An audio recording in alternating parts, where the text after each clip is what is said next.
Hello and welcome to America in Focus, powered by the Center Square. I'm Dan McCaleb, Chief Content Officer at Franklin News Foundation, publisher of the Center Square Newswire service. President-elect Donald Trump's threats to impose tariffs on imported goods from countries like Canada as a negotiating tactic to force these countries to help with illegal immigration appears to be paying early dividends. Joining me to discuss this today is Casey Harper, Washington, D.C. Bureau Chief for the Center Square. Casey, how did Trump's threats with Canada help with the border situation? Right. I mean, Trump took a lot of criticism for this unconventional method, but he has some early results. It seems that Canada, a top Canadian official, has promised to up their border security. Now, you may think many listeners may think that the border crisis is reserved only for the southern border, but that's actually not true. The northern border does have plenty of people trying to come across it illegally. In particular, hundreds of people tied to the terror watch list. Actually, many years, there's more people connected to the terror watch list coming the northern border than the southern border, which is really unexpected, interesting, considering that, we have millions and millions coming across the southern border. But the terror watch list of the northern border is definitely a recurring issue. And so Canadian Public Safety Minister Dominic LeBlanc, that's how they say it up there, Dan.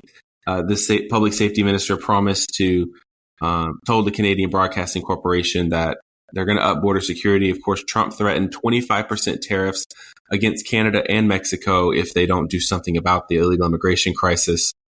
And on top of that, Dan, you may have seen that Mexico seized a record amount of fentanyl this week, just days after Trump threatened that 25% tariff on Mexico. They're also going to try to up their border security. These both leaders have bristled at this. They don't like it. They've kind of said things to the media about how they don't like it. But right now, it looks like the results are at least coming in, even if they're just, trying to do a little bit of something to appease Trump. It's still something. This seizure in Mexico was the biggest seizure of fentanyl, which is actually in Sinaloa, which is in the famous Sinaloa cartel is there. So they may have even taken the cartels, or maybe the cartels are working with them. I don't know. A record seizure of fentanyl. Canada's pledging to up their security. Are you tired of winning yet, Dan? That's the question. Well, as you mentioned, Casey, it's actually more than 1,100 people who are on the terror watch list, a list that countries across the world share with each other. More than 1,100 have illegally crossed into the U.S. from Canada during the Biden administration, by far a record number. And of course, that's only the ones that we know about, right? There are these gotaways, folks that successfully get into the country who we don't know. They're either detected by drone cameras, spotted by Border Patrol agents, but who aren't close enough to them to apprehend them. Yes, the focus the past 4 years has mostly been on the southwestern U.S. border, but as the Center Square has repeatedly reported, there's a similar crisis at the northern border, and there are far fewer agents patrolling the northern border. There is no partially built wall between the U.S. And Canada. Much more opportunities for illegal foreign nationals to sneak into the U.S. So this is a big deal. And another thing about it, what you mentioned too up top, that Trump has faced criticism for his threats of tariffs on all foreign goods that come into the country. The American people, a majority of voters, actually support President-elect Trump's strategy of threatening these tariffs on countries like Canada and Mexico to incentivize them to close their borders. A new poll this week from Neapolitan News Service found that 54% of voters actually support Trump's approach here. Yeah, I mean, these tariffs, I think a lot of people aren't familiar with these tariffs and how they're used, but other countries do all kinds of tariffs, Dan, and they do tariffs against us. So I think it's kind of this new weird thing, like what is Trump doing?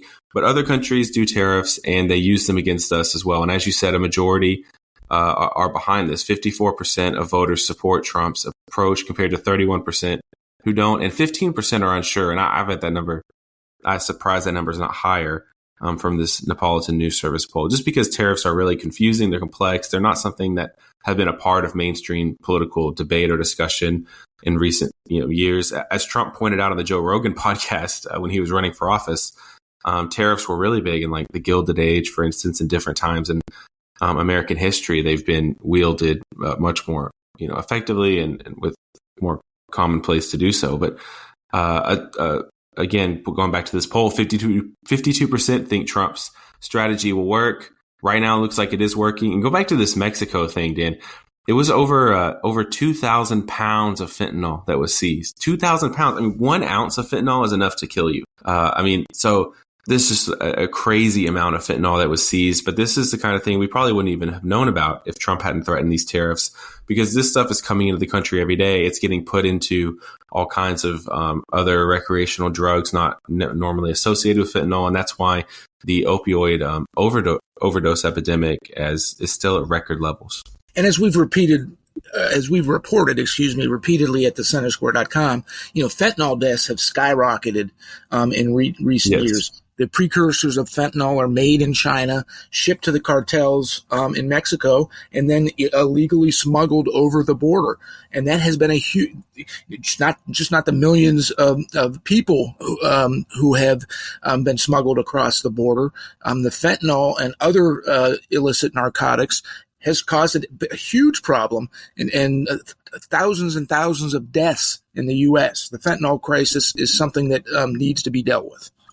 Yeah, and I wrote about this at thecentersquare.com just a few weeks back that, doctors have taken a lot of flack for overprescribing opioids, and maybe there's something to that. But, the latest research has shown that doctors are prescribing fewer and fewer opioids, but the overdose deaths are increasing. And that's simply because the doctors' prescriptions are not the main source, not even close to the main source of opioids and for Americans anymore. It's coming in, by the tons through the southern border. Of course, plenty of Americans take opioids responsibly, and they do get it from their doctor. But people who are looking to abuse it or sell it or cut it up and put it into other drugs, they're getting it via the southern border one way or another. Thank you for joining us today, Casey. Listeners can keep up with this story and more at thecentersquare.com.